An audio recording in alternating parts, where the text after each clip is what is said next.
Қазақ еліне жаңадан плюс 3 бизнесмен. Егер осы бизнесмендердің арасында өзіңізді көргіңіз келсе, бізбен бірге болыңыздар. Баршаңызға сәлем, әдеттегідей мен Береке Алтаев, және де бүгінгі видеода сіздерге 2023 жылда актуалды болатын 3 бизнес идеямен бөлісетін боламыз. Алдымен бизнес нарығындағы қазіргі жағдайға назар аударайық. Көп адамның айтуы бойынша нейросеттердің дамуы, жасанды интеллекттің дамуы мыңдаған адамды жұмыссыз қалдырады дегенмен, қазіргі таңда технологиялық дамуы, адам өмір сүруінің салтының дамуы, өзгеруі, міне осы жаңалықтардың барлығы кәсіпкерлерге жаңа мүмкіндік сыйлайды.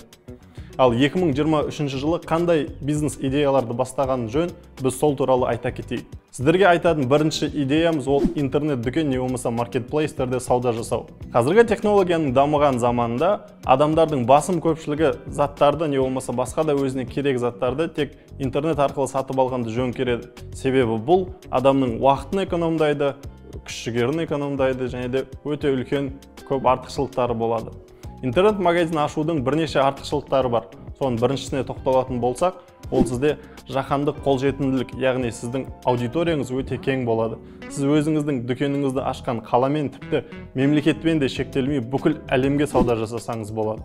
Ал екінші артықшылығына келіп тоқталатын болсақ, ол интернет-магазинді, яғни маркетплейсте сауда жасауды бастауға кететін шығынның аз болуы. Онлайн дүкенді ашу үшін шығын аз кетеді. Егер мысал ретінде алатын болсақ, офлайн дүкен ашатын болсаңыз, сол дүкеннің орналасатын жерін табу, ол жерге ремонт жұмыстарын жүргізу деген секілді артық шығындар көп болуы мүмкін. Ал онлайн дүкен болса, сізге ешқандай шығынның қажеті жоқ. Тек әлеуметтік желілерде өзіңіздің онлайн дүкеніңіздің парақшасын ашып, жұмысыңызды бастап кетсеңіз болады. Келесі артықшылығына тоқталатын болсақ, сіздің өнімдеріңіздің кең ассортименті болады. Егер сіз жаңағындай мысал ретінде айтқанымыздай офлайн магазинде ашатын болсаңыз, сіз сол магазиндегі заттарыңыздың көлемі сол магазиніңіздің көлемімен шектеулі болады. Ал онлайн магазинде ондай шектеу жоқ. Сіз өзіңіздің сата алатын барлық заттарыңызды клиенттеріңізге көрсетіп, заттарыңыздың көлемін көбейте түссеңіз болады. Төртінші артықшылығы ол клиенттерге ыңғайлылығы. Қазір жаңа біз айтып өткенімізде адамдардың басым көпшілігі өзінің уақытын үнемдеу барысында онлайн дүкендермен көп сауда жасағанды дұрыс көреді. Өзіңізге қолайлы болу үшін сіз үйде отырып, болмаса офиста отырып, керек затыңызды тапсырыс берсеңіз болады. Мысалға, мен бірнеше күн бұрын өзіме қажетті болған кітапты интернет дүкеннен сатып алған болатын. Бір қызығы, ол интернет дүкендегі баға офлайн дүкендегі бағаға қарағанда арзан болып келуі мүмкін. Бұл да сіздің онлайн дүкеніңіздің артықшылығы болып келеді. Жаңа айтқанымызда маркетплейстердің бірін ұсынатын ол Жусан банк. Жусан банктың ұсынатын маркетплейсі J-Mart. Бұл J-Mart'та 2 миллионнан аса қолданушысы бар. 2 миллионнан аса қолданушысы бар маркетплейсте сауда жасаудың артықшылығын айтпасақ та белгілі. J-Mart маркетплейсындағы өнімдердің категориялары 20-дан асады. Сіз кез келген тауарды J-Mart маркетплейсінде сатсаңыз болады. Көріп тұрғандарыңыздай, маркетплейсте болмаса онлайн дүкен ашып өз кәсібіңізді бастау қиын емес. Қалаған құралдарды қолданып өз кәсібіңізді бастап жүргізе беруіңізге болады. Тек қыр-сырын толық біліп алған жөн. Бұл шығарылымда сіздермен бөліскіміз келетін екінші бизнес идея бұл субаренда. Субаренда дегеніміз жалға алынған мүлікті жалға беру. Кәсіпкер жылжымайтын мүлікті иесінен жалға алып, басқа адамға жалға береді. Тек өзінің маржасын қосатын болады. Мысал ретінде алатын болсақ, Лаура 3 бөлмелі пәтерді жалға алып, басқа адамдарға өз маржасын қосып, күнделікті жалға беріп отырса болады.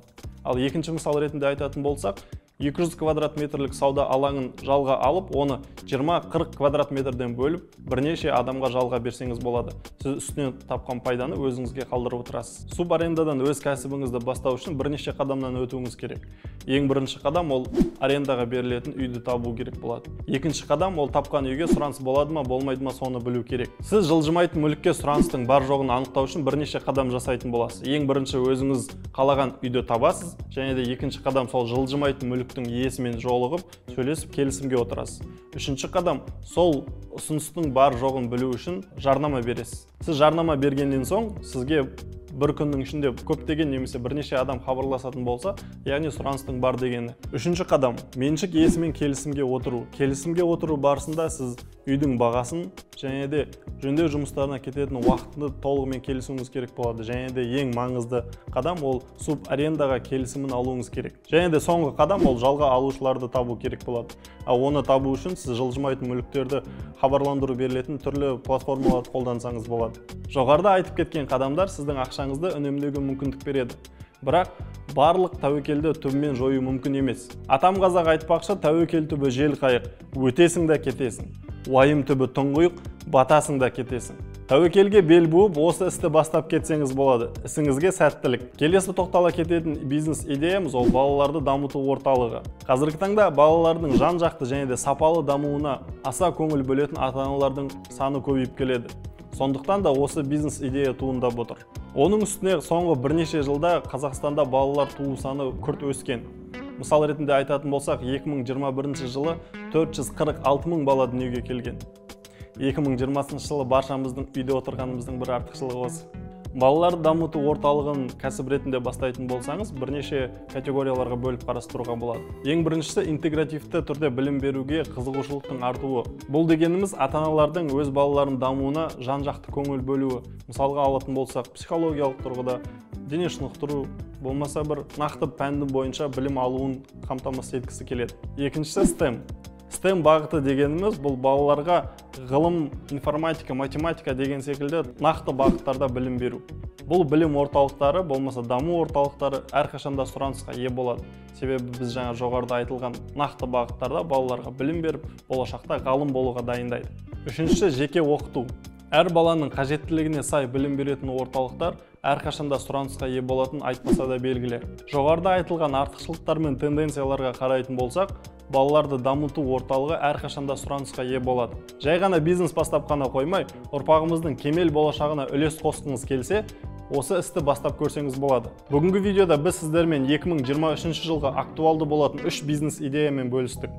Әр бизнес идеяның өз қиындықтары мен өз артықшылықтары бар. Бірақ дегенмен де кәсіпкерлер үшін бұл өте қызықты саяхат болуы мүмкін. Осы видеода айтқан бизнес идеялар туралы пікіріңіз болса, төменге комментарийға жаза кетіңіз. Осы шығарылымды соңына дейін қарап, бізбен бірге болғандарыңызға рахмет. Бизнестің тренд идеяларынан хабардар болу үшін арнамызға жазылыңыздар. Келесі кездескенше бай қуатты болыңыздар.